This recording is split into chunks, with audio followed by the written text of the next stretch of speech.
Hello बच्चों, आइए इस प्रश्न को पढ़ते हैं। बर्नौली का समीकरण लिखिए तथा इसके आधार पर फिल्टर पंप की कार्यविधि समझाइए। आइए इस प्रश्न की मुख्य अवधारणा की चर्चा करें।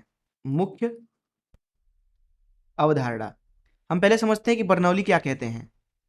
बर्नौली का जो समीकरण कहता है वो दरअसल ऊर्जा संरक्षण के ऊपर आधारित है। वो कहते हैं कि अगर कहीं पर द्रव प्रवाहित हो रहा है, अगर वो आदर्श द्रव है, आदर्श द्रव का मतलब उसके अंदर घर्षण नहीं होगा, तो उसकी जो ऊर्जा होती है, जो कि विभिन्न रूपों में होती है, अर्थात दाब के रूप में, गुरुत्वाकर्षण ऊर्जा के रूप में और गतिज ऊर्जा के रूप में, ये संरक्षित होती है। तो प्रति एकांक जो दाब ऊर्जा होती है उसको पीछे लिख देते हैं धन।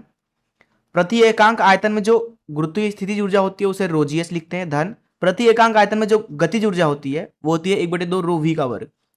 ये दरअसल नियत होना चाहिए आदर्श द्रव के लिए। यही है हमारा बर्नौली का समीकरण। इस समीकरण से हम बोल सकते हैं कि अगर H जो है वो लगभग समान है तो हम बोल सकते हैं कि उस अवस्था में P धन 1/2 रो V का वर्ग दो जो है ये नियतांक के बराबर होगा। मान लीजिए एक नए नियतांक K डैश के बराबर है। तो इस चीज से हम दो चीजें बोल सकते हैं कि जहां पे गति ज्यादा होगा वहां पे दाब को कम होना पड़ेगा ताकि ये पूरा जो योग है ये नियतांक के बराबर है। अथवा हम ये भी बोल सकते हैं कि जहां पे गति कम होगा वहां का दाब ज्यादा हो जाएगा। तो इस मुख्य अवधारणा का इस्तेमाल करके आइए इस प्रश्न को हल करें। प्रश्न के प्रथम भाग में बात की जा रही थी बर्नौली की समीकरण की, तो उसको मैंने आपको मुख्य अवधारणा बता दिया। दूसरे प्रश्न के दूसरे हिस्से पे चलते हैं। बोला जा रहा है फिल्टर पंप की कार्यविधि समझाइए। तो यहाँ पे आपको एक फिल्टर पंप दिखाया गया है। यहाँ पे जो ये वाला पाइप है इसके अंदर से दरअसल हम पानी प्रवाहित करते हैं, जल। होता यह है कि यहाँ पे जो जल प्रवाहित हो रहा है वो बहुत ही छोटे क्षेत्र से निकलता है। इसकी वजह से इसकी गति जो है बाहर जब निकलता है ये तो बहुत ही बढ़ जाता है। तो यहाँ तीव्र गति से जल बाहर निकलता है और यहाँ निष्कासन के लिए इसके जगह बनाया गया है। तो मान लीजिए v गति से ये निकलता है तो v जो होता है वो ज्यादा होता है क्योंकि यहाँ पे हमने बहुत ही छोटे जगह से इस पानी को बाहर निकाल रहे हैं। अब हम समझते हैं पहले कि जो फिल्टर पंप होता है उसका क्या उपयोग है। उसका उपयोग दरअसल किया जाता है किसी एक जगह पे निर्वात बनाने के लिए।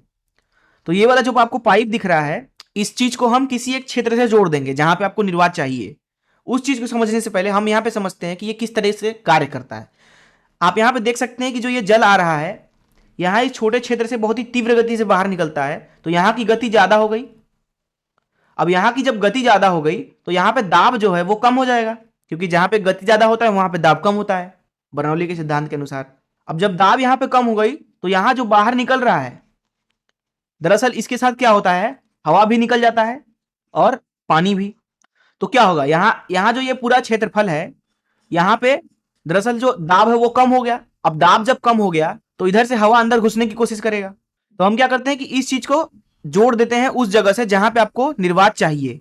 मान लीजिए इस गोले क्षेत्र में चाहिए तो क्या होगा कि इसके अंदर का जो हवा है वो बाहर निकल के इधर आ जाएगा।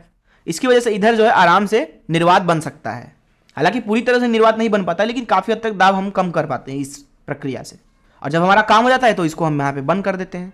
तो इस तरीके से एक फिल्टर पंप काम करता है जिसकी सहायता से हम किसी एक क्षेत्र में निर्वात बनाते हैं। मैं आशा करता हूं कि आपको इस प्रश्न का हल जरूर समझ में आया होगा। धन्यवाद।